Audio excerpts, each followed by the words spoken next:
Welcome back to your Yankee Chronicle. I'm your host this week, Laura James, filling in for Abby Peel.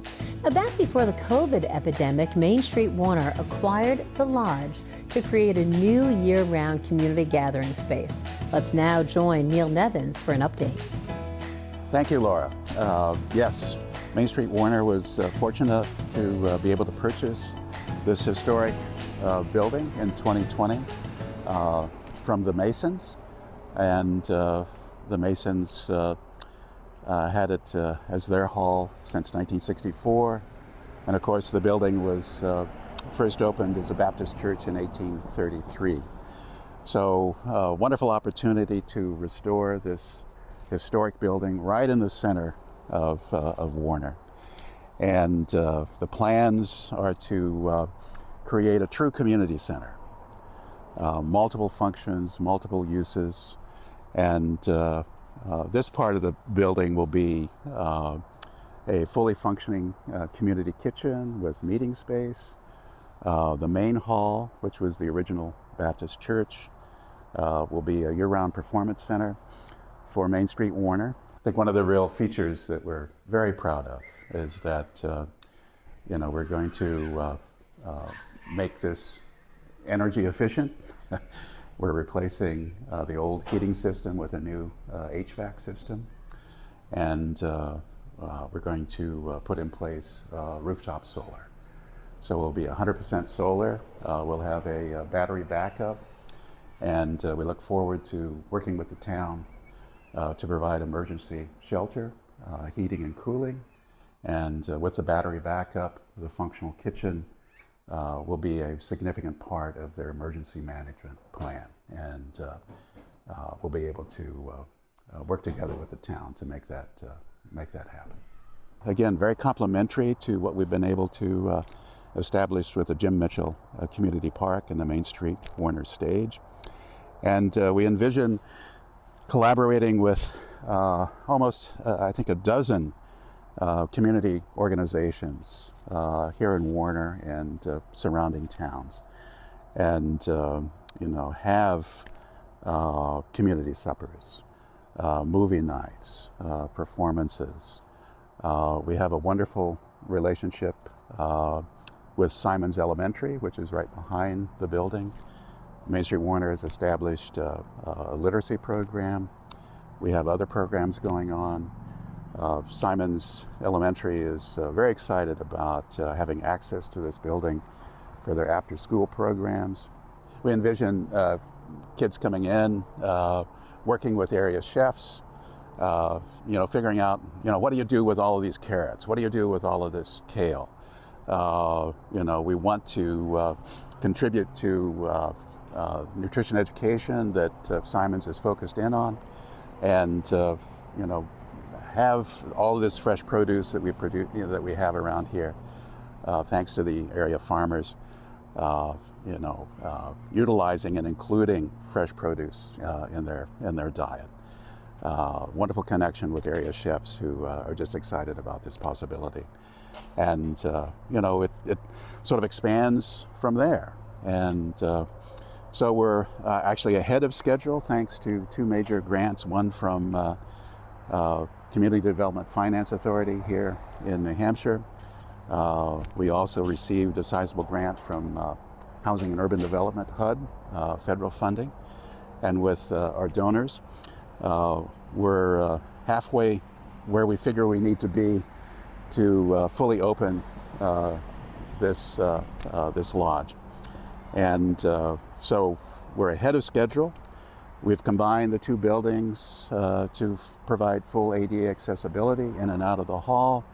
We really want to thank Pelletieri Associates, George and Graham Pelletieri. Of course, Pelletieris did the wonderful work down at the park, and we have them on board to help us construct this beautiful landscape here.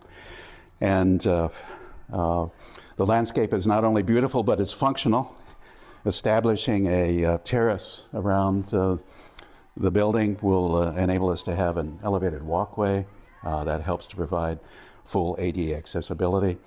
But also for this 1 acre in the center of town, we not only have a great indoor space, but we now have a great outdoor space for people to gather. So very complementary to the park, the Jim Mitchell Community Park. This gives another gathering place for people, right in the center of Warner. It sort of serves as an island in the center of Warner. So this will emerge, and I think we should be ready to go with the kitchen and community room by early 2025. Not too long after that, I think we'll be able to open up the main hall as our performance center, with more work to be done, but still able to have movie nights, concerts, other events, and then continue to work through to establish, a full light and sound system, and we need to replace the heating system, but we'll have all of that in place here shortly. So thanks to the grants that we received, thanks to the wonderful contributions. Fall Foliage Weekend is significant for Warner in a lot of ways, but I think for MainStreet Warner it's significant because we've launched our capital campaign to bring us to where we need to be to have this beautiful historic building fully functional. So you can go to our website, MainStreetWarnerInc.org, for additional information. And, as Jim Mitchell always said, there's something wonderful happening in Warner, and this is another reason why that remains to be the case. So thank you. Thank you, Neil. What a great place this is turning into. Now, next week, we'll be back here at the First Baptist Church for our final show at this new London location. Join us then as Pastor Glidewell tells us about and invites us to the annual Ecumenical Christmas Gathering. We'll meet the artist whose work is now hanging in the Center for the Arts Micro Gallery in the New London Inn. We'll hear about a housing forum coming up on November 13th in New London. And I'll close the final installation of an interview with Marion Hafner about pre-funeral planning. Now, a program note for you: in preparation for voting, YCN will broadcast a League of Women Voters Forum highlighting our candidates for the New Hampshire House, Senate, and Executive Council, Tuesday, Wednesday, and Saturday, starting October 29th at noon and 7 p.m. each day. The next YCN Game of the Week is live Saturday, November 2nd, starting at 1:53 p.m. from Newport as they host Guilford in football action. Games replay every Sunday and Monday at noon and 7 p.m.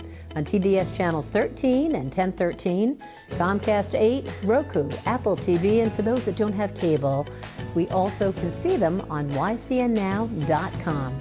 I'm Laura James. Join us again next week for a fresh edition of Your Yankee Chronicle. Have a good weekend, everyone.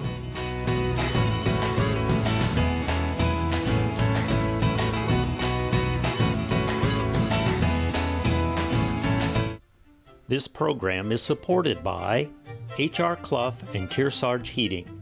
Their full-service model offers oil delivery, propane, motor fuels with design, installation, service, and maintenance of all types of oil, gas, and alternative energy systems, as well as air conditioning, water conditioning systems, and their highly trained and friendly staff will assist you throughout the process of buying, installing, and servicing a full line of energy products. H.R. Clough and Kearsarge Heating.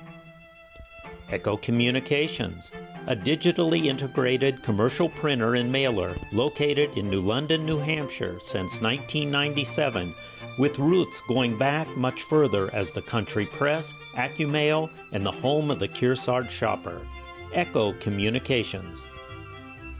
MainStreet Bookends of Warner, for books, toys, games, cards, gifts, and a gallery of local art. MainStreet Bookends of Warner. The Innertown Record, your weekly hometown community newspaper covering the Kearsarge Sunapee Sunshine region of New Hampshire. The Innertown Record.